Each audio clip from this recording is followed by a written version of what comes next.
இறையேசுவில் பிரியமான சகோதர சகோதரிகளே, இறையேசுவின் அன்பும் அமைதியும் இன்றைய நாள் முழுவதும் உம்மை வழிநடத்த வாழ்த்துகிறேன்.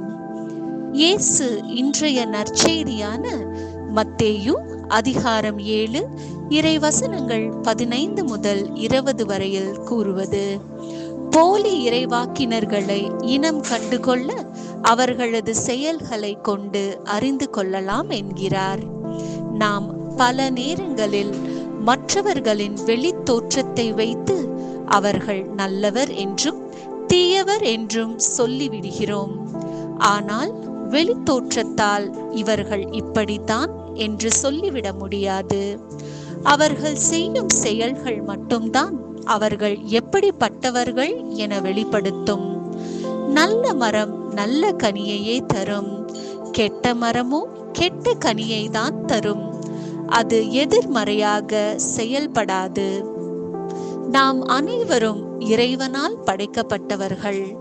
அவரின் சாயலாய் நாம் உள்ளோம். அவர் நன்மையே உருவான தேவன். இறைவனே திராட்சை செடி, நாம் அதன் கிளைகள். நல்ல திராட்சை மரத்தின் கனிகளாய்தான் நாம் இருப்போம். நம் வாழ்வு அவரில் இருந்தால் நாம் நல்ல கனிகளாய், பிறருக்கு உதவும் கனிகளாய்தான் நாம் இருப்போம்.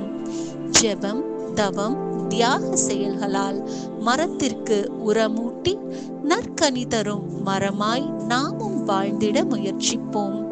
அதற்காய் ஆண்டவரின் அருளை வேண்டுவோம்.